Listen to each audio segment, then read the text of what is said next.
nome é Patrick Adriel, para quem não sabe, e sou do terceiro ano C da Escola Jackson de Figueiredo.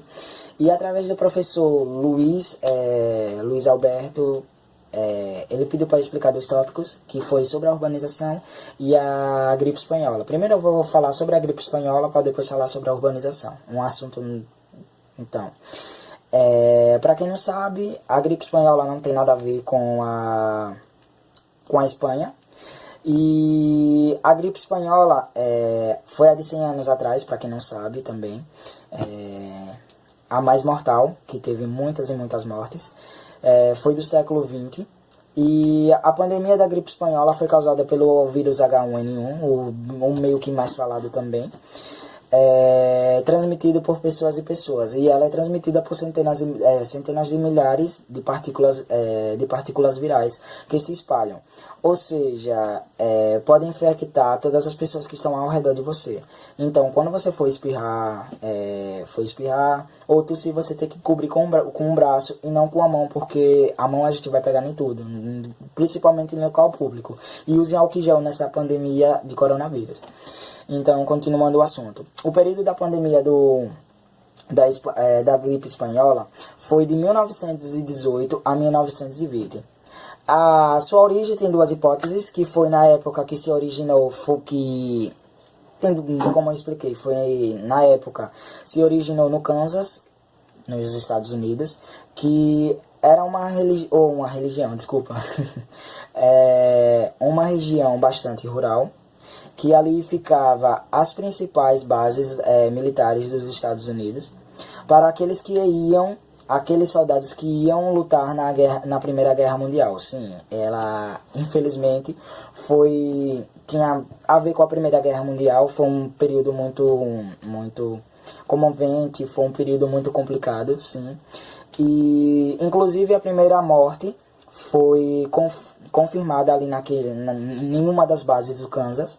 Foi ali no ano de 1918, no dia 4 de março. E a segunda hipótese foi na França, na cidade onde estavam as principais bases britânicas, que foi no litoral do Canal da Manha. Ali as tropas chegavam e partiam para a Inglaterra, a cidade de 5.000 habitantes, que antes da guerra tinha mais de 80.000 habitantes. Continuando, a relação da pandemia e a guerra é visível no nome que ficou conhecido, ou seja, não tem nada a ver com a Espanha, não tem nada a ver. E deu para ver que nenhuma das 2 hipóteses apresentou que tinha alguma coisa a ver com a Espanha. Ou seja, se originou no Kansas, o primeiro caso, né? Continuando. A Espanha sequer era um país envolvido na Primeira Guerra Mundial. E qual era o motivo? Qual o motivo do nome? Eles eram um país neutro e a imprensa era livre. Ou seja, eles eram um país que mais apresentava as condições da gripe espanhola e por aí sucessivamente. E os outros países a imprensa era censurada e não apresentava muita coisa. Um dos casos mais famosos da Espanha foi o caso que foi do rei Afonso XIX, que quase chegou a morrer ao ponto de afetar muita gente de lá. E o primeiro caso, a primeira vez que o Brasil teve o seu contato com o vírus foi no ano de 1918, foi no mesmo ano, que foi através de um navio inglês que veio de Lisboa, que desembarcou nas cidades de Recife, Salvador e Rio de Janeiro.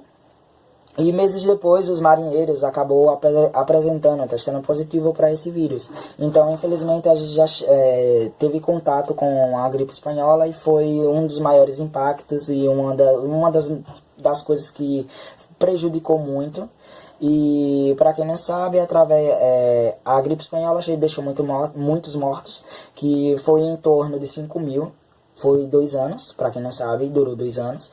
E deixou entre 5.000 mortos. Foi uma das que mais matou. que fica em segundo, abaixo da peste negra, né? Então, agora eu vou falar sobre a urbanização. Vou falar sobre a urbanização. E, para quem não sabe, a urbanização não tem nada a ver com crescimento urbano. A urbanização, estamos falando de uma população maior que o campo, a área rural em si. E para você ter um país urbano, você tem que ter 50% das pessoas morando na cidade. E, para quem não sabe, a urbanização também é um fruto da Revolução Industrial, que tem a ver com...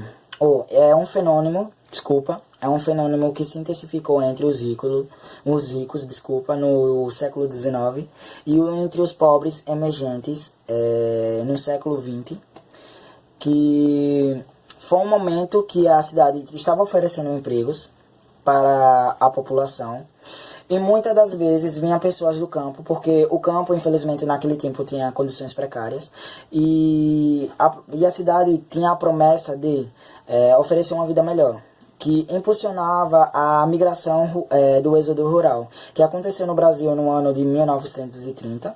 E, para quem não sabe o que é êxodo rural, é um movimento de migração que ocorre de uma área rural a uma área urbana. E, para quem não sabe, os tipos das cidades urbanas tem a metrópole, que é muito falada, tem a região metropolitana, que também é muito falada, tem a conurbação e a megacidade e a megalópole. E é isso, pessoal, e eu espero que vocês gostem e que fique para a próxima. Tenham uma boa noite e Deus abençoe a todos.